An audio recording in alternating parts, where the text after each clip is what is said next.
ओम तव च किलन स्तुतिरंबिके सकल शब्दमयी किल ते तनु निखिल मूर्ति शुमे भवदन्वयो मनसि जासु वही प्रसरासु च इति विचिन्त शिवे शमिता शिवे जगति जातमयत्न वशादिदं स्तुति जपर्चन चिंतन वर्जिता न खलु काचन काल कलास्ति में। भगवते नमः। नमस्कार, स्वागत है आपका आचार्य वाणी में। मैं आचार्य डॉक्टर विक्रमादित्य आपके साथ हूँ। आज हम बात करने जा रहे हैं मकर राशि वालों के लिए जो जनवरी का अंतिम समय है, अंतिम काल जो है वो किस प्रकार का रहेगा। देखिए, जनवरी का अंतिम समय में जो ग्रहों का योगायोग बन रहा है वो आपके लिए बड़ा महत्वपूर्ण है। सूर्य आपकी राशि में विराजमान है, बुध आपकी राशि में विराजमान होने जा रहे हैं और शुक्र महाराज आपकी राशि में पराक्रम भाव में, रिसर्च कराने वाले भाव में, कुछ नया शोध कराने वाले भाव में कुछ ना कुछ उच्च के होने जा रहे हैं।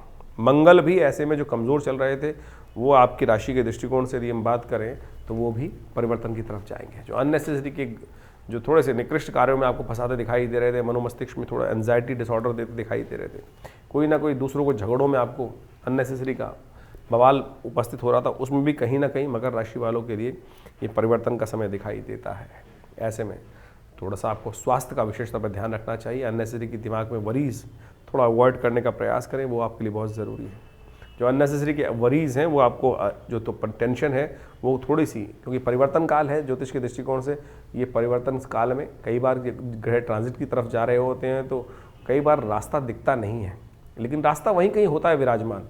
बस हमको सोच निकालने की आवश्यकता है, सही दिशा में कार्य करने की आवश्यकता है, दिशा पहचानते हुए उस दिशा में चलने की ज़रूरत है। तो अब समझें सिलसिलेवार तरीके से ग्रह नक्षत्र क्या कह रहे हैं आपके लिए। 21 तारीख का दिन, जनवरी का मंगलवार का अवसर, सप्तमी तिथि विद्यमान है और समय परिवर्तन की तरफ बहुत तेज़ी से भाग रहा है। 7:30 अब खत्म हुआ चाहती है आपकी, और ऐसे में ये परिवर्तन का जो ग्रह योग बन रहा है वो आपके लिए जो है वो आपके कर्म में इनिशिएट कम ना करें। ध्यान रखिएगा, कई बार क्या होता है कि दूध का जो जला होता है छाछ भी फूक फूक के पीता है। तो ऐसे में ग्रह दिखा रहे हैं कि मेहनत की आवश्यकता है, कर्म की आवश्यकता है। जितना कर्म होगा उतनी मेहनत होगी, जितनी मेहनत होगी उतना फल अवश्य आपको आने वाले 3-4 दिनों में ग्रह नक्षत्र दिखा रहे हैं वो अवश्य देने के योग बनाते दिखाई दे रहे हैं।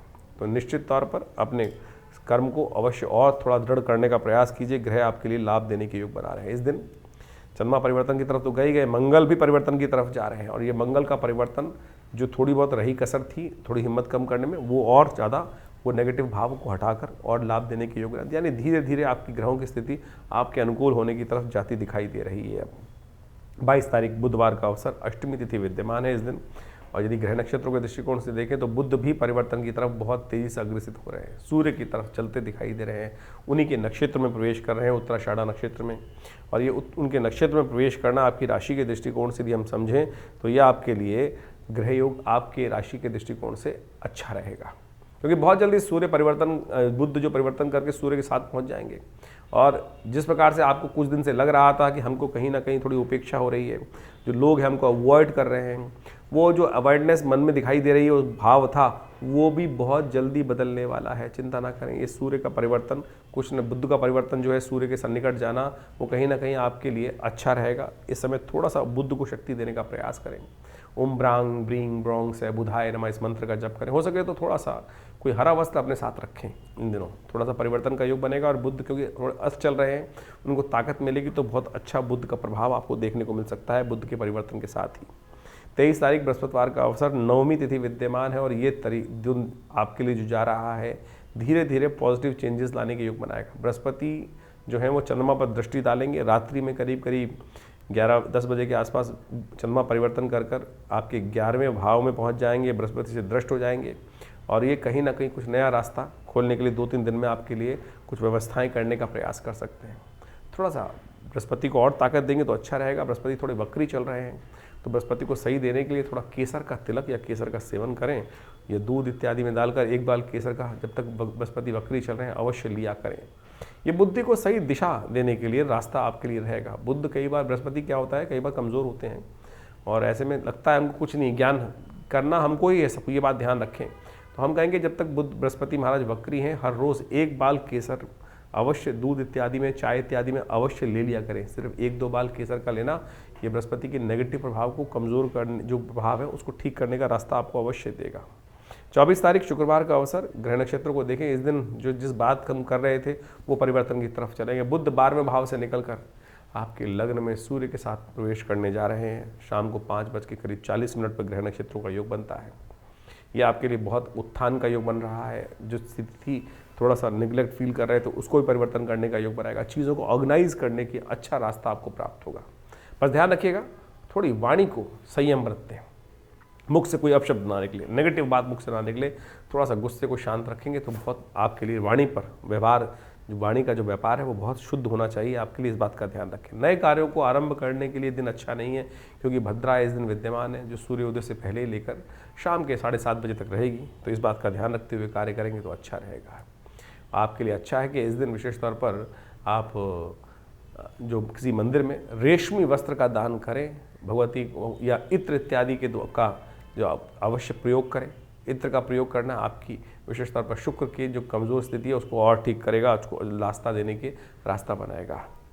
अब बात कर लेते हैं 25 तारीख शनिवार के दिन। शनिवार का दिन है, एकादशी तिथि है और ग्रह नक्षत्रों के दृष्टिकोण से देखिए, जैसा हमने कहा कि ग्रह नक्षत्रों का योग अच्छा है आपके लिए। चंद्रमा जो है बृहस्पति से पूर्ण दृष्ट है। हालांकि चंद्रमा कमज़ोर है, लेकिन फिर भी बृहस्पति की दृष्टिपात होने से उनका रास्ता अच्छा बनता दिखाई दे रहा है। थोड़ा सा एक काम करें, एकादशी का दिन है, इसमें सफ़ेद तिल यदि लेकर आप उनका भोग भगवान को लगाने के बाद उनका उपयोग करेंगे तो चंद्रमा की जो शक्ति कमज़ोर है उसको भी ठीक मिलेगा। क्योंकि चंद्रमा का संबंध, विशेष तौर पर संबंध जो है वो भगवान विष्णु के साथ आता है, और कहा जाता है कि भगवान विष्णु की प्रसन्नता से चंद्रमा की प्रसन्नता भी मिल जाती है। तो इस दिन थोड़ा गंगा जल में थोड़े सफ़ेद तिल डालकर उससे भगवान का अभिषेक करें। शनि भी अनुकूल होंगे और चंद्रमा की जो ताकत चल रही है, तो स्वाभाविकता चल रही है, थोड़ा मनोमस्तिष्क में हल्का सा कहीं कमी है, उसको ठीक करने का रास्ता आपको मिलेगा। छठ तिला एकादशी अपने आप में बहुत दिव्य त्यौहार है, दिव्य उत्सव है। लोग इसका जो वैज्ञानिक महत्व है, आदिभौतिक कथाएं वो भूल चुके हैं। हम उसको आपको अवश्य समझना चाहिए। भगवान विष्णु की सुंदर उपासना का अवसर। तिल देखते हैं ना आप लोग, भगवान विष्णु की किसी पूजा में तिल नहीं विशेष तौर पर चावल नहीं चढ़ते हैं। अक्षत जो है वो चढ़ाने निषेध कहे गए हैं, लेकिन उसका उपयोग करने के बजाय शास्त्र में कहा गया है तिल का उपयोग किया जाना चाहिए। और पुराणों के अनुसार से तिल की उत्पत्ति भगवान विष्णु के त्वचा से ही हुई है, और ये जो विशेष तौर पर तिल जो है समस्त प्रकार की आरोग्यता को प्रदान करने वाला है। षटतिला एकादशी के दिन शास्त्रों में कहा गया है, यदि हिमाद्री ग्रंथ को आप पढ़ें तो उसके अंदर कहा गया है कि इस दिन माघ मास के कृष्ण पक्ष की जो एकादशी होती है वो सब प्रकार से स्नान कर भगवान कृष्ण की पूजा करके उनके 100 मंत्र को 108 बार या 11 बार या 8 बार या 28 बार जप कर आप अनेक प्रकार से माँ भगवान की को प्रसन्नता प्राप्त कर सकते हैं, उनका आशीर्वाद प्राप्त कर सकते हैं। इस दिन उपवास रखने का सुंदर वर्णन शास्त्र में मिलता है। कहा जाता है कि इस दिन भगवान विष्णु का जो पुरुष सूक्त के द्वारा पाठ करते हैं, ओम सहस्रशीरेखा पुरुषा सहस्राक्ष सहस्रपात सभूमि ग्वं सर्वतत्त्वात्र तिष्ठत सांगुलम मा पुरुषाय वेद ग्वं सर्वं यद्भूतं यच भाव्यं मा उतामृतत्वशेषानो जदन्नेनातिरोहति।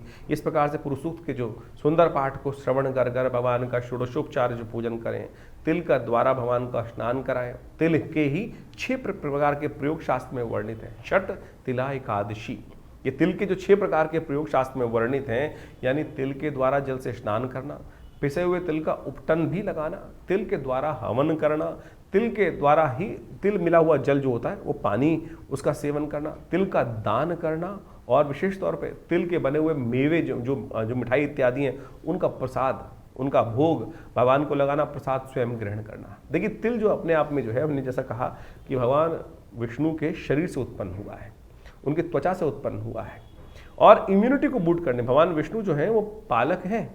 और हमारे शास्त्र के अनुसार से कहा जाता है कि तिल के अंदर इतने औषधीय गुण संयुक्त हैं कि वो चाहे आपकी कैल्शियम की डेफिशिएंसी हो, चाहे वो आपके शरीर के अंदर हड्डियों की बहुत सारी जो कमजोरी आ गई हो, चाहे वो वायु विकार बढ़ गया हो, चाहे वो पेट की एसिडिटी हो गई हो, चाहे वो रक्त विकार हो आपके लिए। बहुत सारी लेडीज़ के अंदर जब देखें हीमोग्लोबिन कम हो जाता है, ऐसे में तिल का उपयोग यदि इसमें किया जाए तो वो आपकी इम्यूनिटी को ज़बरदस्त तरीके से, हीमोग्लोबिन लेवल को अद्भुत रूप से ठीक कर देता है। इसलिए भारतीय चिकित्सा पद्धति के अनुसार तिल का प्रयोग, तिल के तेल का प्रयोग सब जगह किया जाता है। हर जो आयुर्वेद के चीज़ें हैं उसके अंदर तिल के तेल का ही उपयोग करना सबसे श्रेष्ठ माना जाता है। आप समझें, शास्त्र के दृष्टिकोण से यदि आप इस बात को समझेंगे तो आप हमको बताएं और कि तिल का जो उपयोग है वो जो आपकी किडनी संबंधित रोग हैं, यूरिन संबंधित रोग हैं, उनको भी ठीक करने के लिए सबसे बढ़िया कार्य करता है। जिनको बहुत ज़्यादा सर्दी लगती है, इम्यूनिटी वीक हो गई है, यदि तिल का नित्यप्रति सेवन इस पूरे माघ के महीने में करें, वैसे तो हमेशा ही कर सकते हैं आप, किसी भी रूप में। हमारे यहाँ लड्डू तक बनाए जाते हैं, कोई मेवा बनाया जाता है तो उसके अंदर आजकल तो बेसिकली किसी वर्ल्ड में किसी भी कोने में जाएंगे तो उसको हल्का सा ऊपर से छिड़क देते हैं तिल को, उससे क्या होता है, उसकी ब्यूटी बन जाती है। लेकिन ये जो तिल है, ये वास्तविक तौर पर आपके शरीर को पालन करने का सुंदर योग बनाते हैं। तो इस दिन षट तिला एकादशी के दिन अवश्य तिल का प्रयोग कर उसके अनुसार से उसी में भगवान को स्नान कराएं और दूध का दान करें। जिस प्रकार से हमने 6 प्रयोग बताए, ये करेंगे तो ये देखिए आपके संपूर्ण रूप से क्या शारीरिक, क्या मानसिक, क्या आदि भौतिक, यानी हर प्रकार का लाभ प्राप्त करने के योग बन सकते हैं। तो इस तिल का उपयोग अवश्य करेंगे तो बहुत अच्छा रहेगा। तो इस प्रकार से ज्योतिष के शास्त्र, बहुत सारे लोगों का भ्रांति हो जाती है। हम लोग जब बताते हैं बहुत सारी चीज़ें, तो इनका ज्योतिष से क्या मतलब, अरे भारत पंचांग, पुराण इत्यादि सब ज्योतिष के दृष्टिकोण से ही है। और ये जो योग बताए जा रहे हैं, बहुत सारे लोग तो कहते हैं कि ज्योतिष के कष्टों के निवारण करने के लिए मंत्र, दान, ये सब औषधि जो हैं, यही तो उपाय हैं। और हम फंस जाते हैं कई प्रकार से कुछ बेकार की चीज़ों में खर्चा करने के लिए, चाहे तो नग पहनने के चक्कर में या कुछ और करने के लिए। भारत, हम एक बात समझें, ये छोटे छोटे प्रयोग जो हम बता रहे हैं शास्त्र विधि के अनुसार से, हम तो जहाँ तक ग्रंथ का नाम भी आपको बताने का प्रयास करते हैं, समझाने का प्रयास करते हैं, इनको समझेंगे तो बहुत अच्छा आपके लिए रहेगा। इन सब चीज़ों को समझते हुए कार्य करेंगे तो बड़ा कल्याण का अवसर आपको अवश्य मिलता रहेगा। तो षट तिला जो एकादशी है उसका आपने महत्व समझा। इसके साथ साथ यदि इसका उपयोग भी करना शुरू कर दें तो बहुत अच्छा रहेगा। हम इस कार्यक्रम के माध्यम से इन समस्त रहस्यों को आपके समक्ष समय समय पर रखते रहते हैं और इन सब शास्त्रों में जो वर्णित बातें हैं उनको आपको अवश्य समझना चाहिए। कई बार लोग बहुत सारे कमेंट लिखते हैं कि कार्यक्रम के अंदर जो बातें हैं पंचांग के दृष्टिकोण, ये पंचांग की बात नहीं है, ये ज्योतिष की वास्तविक बातें हैं। इसको हमें समझना चाहिए। ज्योतिष कोई नग बेचने का धंधा नहीं है, लोगों ने केवल धंधा बना दिया ज्योतिष को। मैं शब्द का उपयोग कर रहा हूँ कि केवल नग बेचो, और वास्तविक तौर पर ज्योतिष को सरल रूप से, वैदिक ज्योतिष जिसको कहा जाता है, वेद का अंग कहा जाता है, पुराण वेद के ही अंग हैं, कहीं भी उनसे अलग नहीं है। आज कुछ आर्य समाजी भावों के व्यक्तियों ने कुछ इस बात को उपस्थित करने का प्रयास किया और हमारे शास्त्रों को बिल्कुल तोड़ फोड़ कर अलग अलग करने का प्रयास किया है कुछ नास्तिक लोगों ने। मैं कहूँगा अपने इस बात को हम समझें कि ज्योतिष, वेद, योग, ये समस्त आयुर्वेद, ये सब के सब वेद के ही अंग हैं, सबके सब वेद से ही कहीं ना कहीं निकले हैं और इनमें इनकी सबकी उपयोगिता है।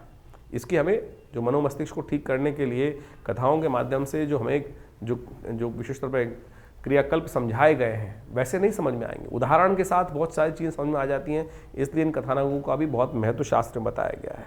26 तारीख की बात कर लेते हैं। रविवार का अवसर है और द्वादशी तिथि विद्यमान है और इस दिन सुबह सुबह परिवर्तन का योग बन रहा है। चंद्रमा रविवार के दिन 26 जनवरी के दिन परिवर्तन कर आपके 12वें भाव में जाएंगे और ये कहीं ना कहीं थोड़ा सा आपके लिए नेगेटिव भाव रहेगा। ध्यान रखिएगा, ये थोड़ा सा रूल्स को फॉलो करें। थोड़ा सा कहीं ना कहीं बंधन ज़्यादा दिखाई दे रहा है, थोड़ा सा जुर्माने का योग बनता है, थोड़ा सा खर्चे बढ़ने के योग बन सकते हैं, इसलिए अननेसेसरी के इधर उधर ज़्यादा से थोड़ा बचना चाहिए। देखिए, इन दिनों जो माघ का महीना चल रहा है, माघ के महीने में 5 मंगलवार का योग बन रहा है। ये 5 मंगलवार का योग जो है, ये विशेष तौर पर प्राकृतिक आपदाओं का योग बनाता है। ये थोड़ी सी दुर्घटनाओं का योग भी बनाता है संसार के दृष्टिकोण से। थोड़ा सा कहीं ना कहीं जो कहा जाता है कि प्राकृतिक आपदाओं के साथ दुर्घटनाओं का योग कहीं बन सकता है, तो ऐसे में बहुत ज़्यादा भीड़भाड़ी वाली जगहों से बचने का प्रयास करना चाहिए। थोड़ा सा घर में रहें, वो आपके लिए बहुत ज़रूरी, अच्छा रहेगा। थोड़ा सा घर में, कटौती में कहा गया ना कि कटौती में गंगा तो मन चंगा, तो कटौती में गंगा हो जाती है। तो इसलिए बहुत ज़्यादा भीड़ भाड़ से बचते हुए अपने घर में स्वांतः सुखाए रहते हुए करने का प्रयास करेंगे तो अच्छा रहेगा आपके लिए। तो ऐसे में विवेकानंद योगाश्रम में इस दिन हमने यज्ञ भी रखा है, नवग्रह शांति महायज्ञ। आप चाहें तो अपने नाम से भी इस यज्ञ में आहुति प्रदान करवा सकते हैं। उसके लिए फ़ोन नंबर स्क्रीन पर है, वो आप उसका लाभ लें तो अच्छा रहेगा। 27 तारीख सोमवार का अवसर, सोम प्रदोष का योग बन रहा है, कुंभ का अवसर, और 144 साल बाद कुंभ का योग बन रहा है। और ऐसे में इस विशेष तौर पर हम बात करें कि कुंभ में 3 बार प्रदोष का योग बनेगा, उनमें से 2 सोम प्रदोष पड़ने वाले हैं। तो ये बहुत सुंदर योग है। ऐसे में भगवान शंकर की सुंदर आराधना करके आप बहुत सारे कष्टों को दूर करने के योग बना सकते हैं। और इन दिनों खासतौर पर चंद्रमा जो आपके कमज़ोर चल रहे हैं, वो थोड़े से भगवान शंकर की कृपा से ठीक भी होंगे। तो ऐसे में दूध में थोड़े तिल डालकर उनके द्वारा शाम के समय भगवान शंकर का अभिषेक करेंगे ना, तो चंद्रमा जो थोड़े कमज़ोर हैं वो आपके लिए अच्छे रहेंगे, स्वास्थ्य के मामले में भी और हर मामले में ठीक रहेंगे, आपके लाभ के योग बनेंगे। 28 तारीख मंगलवार का अवसर, चतुर्दशी तिथि है और इस दिन एक और परिवर्तन का योग बन रहा है। मीन में जा रहे हैं शुक्र महाराज। और आपकी राशि के दृष्टिकोण से पराक्रम वाले भाव में जाकर शनि राहु के साथ विद्यमान हो जाएंगे। आपके सोशल सर्कल को और बढ़ाने का रास्ता बन सकता है।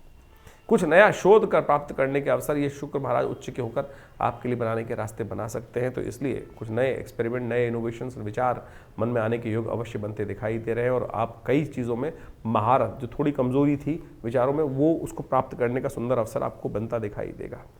ऐसे में गजकेसरी योग भी बन जाएगा, जो विशेष तौर पर दिखाता है आपकी राशि के दृष्टिकोण से बृहस्पति महाराज पंचम भाव में बैठकर आपके विशेष तौर पर चंद्रमा पर पूर्ण दृष्टि डालेंगे। जो आपके चंद्रमा करीब 2:28 पर लग्न में विराजमान होने वाले हैं, आपकी राशि में विराजमान होने वाले हैं।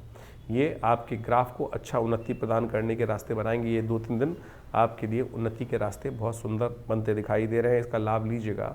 इस समय में खाली बैठे बैठे ना उतारें, इसका कोशिश करें थोड़ा लाभ ले, अपने आप ही अपनी बातों को, अपने विचारों को, अपनी जो मन में विचार आ रहे हैं उस पर कार्य करने का प्रयास करें। नहीं तो क्या होगा, केवल हवाई के लिए बनते रहेंगे और हाथ कुछ नहीं आएगा। उनको एग्जीक्यूशन, प्लानिंग को एग्जीक्यूशन करने की भी खासतौर पे ध्यान रखना चाहिए आपको। 29 तारीख बुधवार का अवसर, अमावस्या का योग है, मौनी अमावस्या का योग बन रहा है। और ये मौनी अमावस्या विशेष तौर पर हम समझें, शास्त्र के अंदर बड़ी अद्भुत महत्ता बताई गई है। यदि विभिन्न भारतीय संस्कृति ग्रंथों को पढ़ें तो मौनी अमावस्या, जिसको माघी अमावस्या भी कहा जाता है, ये तमाम धर्म ग्रंथों में इसको कहा जाता है कि ये दिन ऐसा है कि जब समस्त तीर्थों का जल जो है वो गंगा के समान पवित्र होता है। सबसे बड़ा तीर्थ तो हम कहेंगे आपका घर ही है, जहाँ आप नित्य प्रति रहते हैं, भगवान का स्तवन करते हैं, स्वयं आत्मिक तौर पर वास करते हैं। तो वहाँ पर विशेष तौर पर स्वयं यदि किसी तीर्थ पे नहीं जा पा रहे हैं तो वहाँ पर ही गंगा जल से स्नान करें, दान करें, पुण्य करें और थोड़ी देर मौन अवश्य रखें। मौनी अमावस्या मौन व्रत को धारण कराती है। ग्रहण नक्षत्र की अवस्था देखें कि आपका चंद्रमा जो है वो बृहस्पति से दृष्ट है, सुंदर आपके लिए स्थिति बनी हुई है, यानी बिल्कुल ठीक है। लेकिन आपको थोड़ा सा उस पर कार्य करने की ज़रूरत बढ़िया है, तो आप उस पर करेंगे तो अच्छा रहेगा। शनि महाराज इन दिनों आपकी राशि के दृष्टिकोण से जहाँ चल रहे हैं उनको थोड़ी और शक्ति की आवश्यकता है। तो शनि महाराज के को ठीक करने के लिए अच्छा है संत महात्माओं का आशीर्वाद लें। संत महात्मा जो रुद्राक्ष धारण कर रखे हैं वही रुद्राक्ष उनको उपहार में दें। उस रुद्राक्ष की माला पर ओम नमः शिवाय का एक माला जप करें, वो आपके लिए अच्छा रहेगा।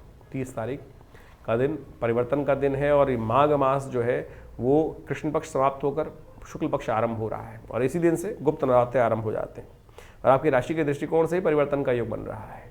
आशीर्वाद चाहिए, ये आशीर्वाद देने का अवसर है आपके लिए। आशीर्वाद से कार्य बनने के अवसर है। चंद्रमा शाम के समय करीब 6:30 बजे करीब परिवर्तन की तरफ जाएगा और ऐसे में ये दिखाता है कि आने वाले समय में लाभ लेने के लिए बड़े बुजुर्गों की सेवा करके यदि आशीर्वाद लेकर काम करोगे तो बहुत सुंदर आपके लिए रहेगा। ऐसे में भगवती के मंदिर में जाकर गुप्त नवरात्रि आरंभ हो रहे हैं, उनको खीर का भोग लगाएं। यह आपके लिए राशि के दृष्टिकोण से बहुत सुंदर है। केसर युक्त खीर भगवती को चढ़ाना और उसी से यज्ञ करना। हमने विवेकानंद योगाश्रम में इस गुप्त नवरात्रि के अवसर पर पूरा 9 दिवस सहस्त्र चंडी महायज्ञ का आयोजन किया है, आप भी उसमें भाग ले सकते हैं। 31 तारीख का ग्रह योग भी आपके लिए अच्छा ही बन रहा है और ये आपके लिए खास तौर पर तृतीय दिन शुक्रवार का अवसर। ग्रह नक्षत्रों के दृष्टिकोण से यदि हम बात करें, थोड़ा मनोमस्तिष्क में गुस्से को कंट्रोल कीजिएगा। सूर्य इन दिनों आप बुध के साथ आपकी राशि में बुध अस्त है, लेकिन सूर्य लग्न में चल रहा है। वो कहीं ना कहीं थोड़ा सा कई बातों में आपको आकर्षित करता दिखाई दे रहा है, उससे शांत रहे तो आपके लिए अच्छा रहेगा। लोन से बचते हुए कार्य करना भी जरूरी है, इस बात का ध्यान रखिएगा। तो इस प्रकार से ज्योतिष का जो विवरण है, ग्रह तिथियों का जो विवरण है, वो अद्भुत है भारतीय ज्योतिष विज्ञान के अनुसार से। और ये जो समय चल रहा है इसमें कई प्रकार के विभिन्न योग चल रहे हैं, जैसे आपने समझे। मंगल परिवर्तन की तरफ जो जाने के योग बना रहे हैं, शुक्र परिवर्तन की तरफ जाने के योग बना रहे हैं। मंगल तो लगातार पिछले काफ़ी लंबे समय से जिस प्रकार से अपने सबसे कमज़ोर राशि में चल रहा था, वो परिवर्तन कर कर इस समय के आरंभ में अपनी राशि को परिवर्तन कर कर उसमें नया उत्साहवर्धन करने के लिए आपकी राशि के दृष्टिकोण से योग बना रहा है। शुक्र परमुच्च स्थिति में सुंदर भाव में उपस्थित होकर ग्रहों का योग को परिवर्तन करने की स्थिति को उत्पन्न कर रहे हैं। बुध भी इस वक्त राशि परिवर्तन का योग बना रहे हैं। ये समस्त परिवर्तन विशेष तौर पर देश काल परिस्थिति के अनुसार से कई प्रकार के नए योग बनाएंगे। यदि हम देखें तो इस समय में जो ग्रहों का योग है, एक पक्ष में एक तिथि घटी, दूसरे पक्ष में दूसरी तिथि बड़ी है, पंचमी बड़ी, और उसके बाद अगले पक्ष में जाकर एक तिथि घट गई। तो ये ग्रह योग के दृष्टिकोण से जो स्थिति है वो बहुत ही विशेष तौर पर ऐसी है कि कुछ उठापटक के योग, लहर जो होती है ना कि एक तरफ बढ़ रहा है एक तरफ घट रहा है, तो ऐसी स्थिति उत्पन्न कर सकती है। जो शेयर मार्केट इत्यादि में काम कर रहे हैं उनको थोड़ा सा ध्यान रखना चाहिए इस सब संबंध में। इसके साथ साथ इस पक्ष के अंदर एक बहुत अद्भुत योग बन रहा है। इस मास के अंदर देखें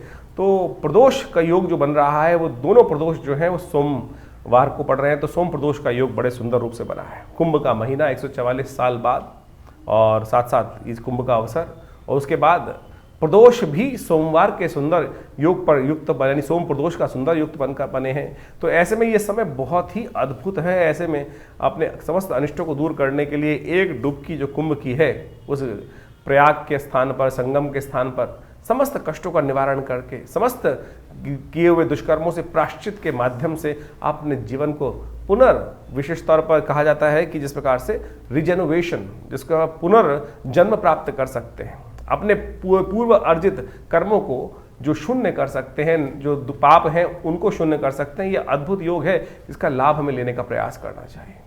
अब बहुत सारे लोगों के साथ ये स्थिति होती है कि बहुत सारे लोग कहते हैं कि हमको जाने में दिक्कत है, टाइम नहीं मिल पा रहा है। आप घर में भी ये जो वेला है ना, संपूर्ण जगत की वेला है।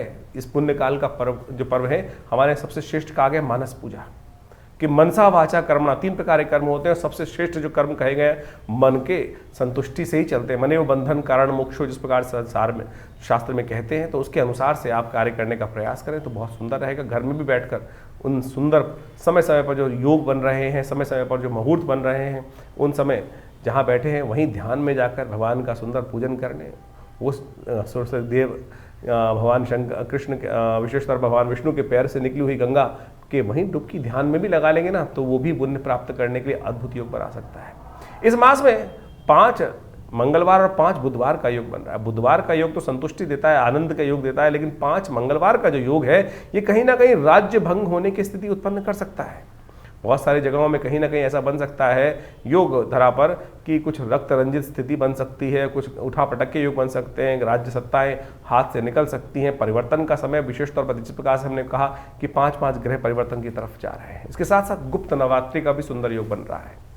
गुप्त नवरात्रि का 30 जनवरी से योग जो बनकर तैयार है, वो आपके अपने कर्म को सुधारने का योग है। गुप्त नवरात्रि कुंभ का समय, और ऐसे में जो माघ का महीना प्रतिपदा, शुक्ल पक्ष की प्रतिपदा से जो आरंभ होगा, वो आपके समस्त अनिष्टों को दूर करने के लिए भगवती दुर्गा के सानिध्य में यज्ञ इत्यादि कर मनोकामना सिद्धि का अद्भुत मार्ग आपके लिए प्रशस्त करेगा। ऐसे में कोशिश करें श्रद्धा भाव से। गुप्त नवरात्रि, आमतौर पे लोग 2 नवरात्रि को तो जानते ही, चैत्र शारदीय नवरात्रि। गुप्त नवरात्रि भी अपनी मनोकामना पूर्ण करने के लिए गुप्त रूप से यदि उसका अनुष्ठान किया जाए तो बहुत सारे कष्टों को दूर करने का योग बनाती है। बहुत सारे लोगों के जीवन में ये होता है कि हम पता नहीं चलता जी हम करें ना करें पुण्य। अरे पुण्य करने का यथाउचित भाव से प्रयास करें। जीवन में समय भाग रहा है, क्या कर सकते हैं? पाप तो हर क्षण मनो मस्तिष्क के विचार से कहीं ना कहीं हो ही रहा है, और अपनी श्रुति को ऊर्ध्वगामी बनाकर उस पुण्य की तरफ प्रेरित करना सबसे कठिन कार्य है। तो ये मुहूर्त इत्यादि जो शास्त्रों में विधान कथाएं जो वर्णित है, वो इसीलिए वर्णित है कि किसी भी प्रकार ये न के न प्रकारेण मन को उस परमात्मा तत्वों में हम यथाउचित भाव से लगाने का प्रयास करें। तो क्या होगा? भगवती कृपा से, भगवान की कृपा से उस पुण्य को जगाने का सुंदर अवसर मिलेगा। और आप समझें कि जीवन में पुण्य के कम है या ज़्यादा है, उसको कैसे पता लगाएं? जब जीवन में बार बार कहीं ना कहीं से कष्ट, बार बार सब कुछ अच्छा करते हुए आ रहे हैं, तो समझ लीजिए कहीं ना कहीं पुण्यों का अकाउंट परेशानी में डाल रहा है। दुख मन में चल रहा हो तो कहीं ना कहीं पुण्यों का अकाउंट क्षय हो रहा है, कम हो रहा है। तो उसमें ज़्यादा कर्म की आवश्यकता है, ज़्यादा उस समर्पण की आवश्यकता है, परमात्मा के श्री चरणों में ज़्यादा मन लगाने की आवश्यकता है। दान पुण्य इत्यादि करने से जो भी शास्त्र में वर्णित है वो पुण्य जागते हैं। इसलिए इस कर्म को अहर्निश यथाउचित भाव से जो जो मुहूर्त समय आते हैं उनके अनुसार से यदि करोगे तो वो कहीं ना कहीं कल्याण का मार्ग प्रशस्त करता रहेगा। हर बार की भांति इस बार भी गुप्त नवरात्रि के अवसर पर विवेकानंद योगाश्रम में दुर्गा सप्तशती का यज्ञ रखा गया है, जो पूरे 9 दिन तक चलेगा। 30 तारीख जनवरी से आरंभ होकर आप भी माँ भगवती के उस सुंदर यज्ञ में जो बृहस्पतिवार से आरंभ होगा, तो आप भी उसमें स्वयं भाग लेकर माँ या अपने प्रतिनिधि के रूप में हमारे आश्रम से जो प्रतिष्ठित व्यवस्था है उसके अनुसार से माँ भगवती दुर्गा के सानिध्य में जो भगवती का श्री विग्रह जो आश्रम पे प्रतिष्ठित है, जो 500 साल पुराना श्री विग्रह है, बड़ा प्राचीन श्री विग्रह है, चमत्कारी श्री विग्रह है। 1947 में पाकिस्तान से जब भारत का विभाजन हुआ, उस समय कोई महानुभाव आश्रम पर उस मूर्ति को लेकर आए, उनको प्रतिष्ठित यहाँ किया गया और उनका चमत्कार अद्भुत है। उनके दर्शन कर कर उनका लाभ लेकर आप अपने मनोकामनाओं को सिद्धि कर सकते हैं, कष्टों को दूर कर सकते हैं। तो अवश्य आप इस नवरात्रों में, गुप्त नवरात्रि के अवसर पर अवश्य यज्ञ में पधारें। 9 दिन तक ये विशेष कार्यक्रम रहेगा, तो आपकी मनोकामना सिद्धि के लिए अद्भुत योग बन सकते हैं। जीवन में जब कष्ट आए उनको निवारण करने के लिए हम कर्म तो करें ही करें, प्रयास भी करें, लेकिन प्रार्थना जरूर करें। क्योंकि भगवान की प्रार्थना से क्या होता है, एक तो समस्याएं जो हैं, बड़ी भारी समस्याएं भी छोटे से उस कंकड़ के रूप में परिवर्तित हो जाती हैं। इस बात का अनेक बार हमने अपने जीवन में, बहुत सारे लोगों के जीवन में प्रत्यक्ष प्रमाण देखा है। तो कोशिश ये करें, इस सुंदर मुहूर्त का लाभ अवश्य लें। आपके जीवन में चल रही समस्याओं को दूर करने के लिए अद्भुत रास्ता प्राप्त होगा। दिल्ली में हमारा संस्थान विवेकानंद योगाश्रम जमनाबार खुरेजी लक्ष्मीनगर क्षेत्र में स्थित है और वहाँ वैसे बहुत सारे कार्यक्रम समय समय पर चलते ही रहते हैं और वो सब संबंध में हम आपको अवगत कराते ही रहते हैं। तो आज जुड़िए हमारे साथ। धन्यवाद, नमस्कार।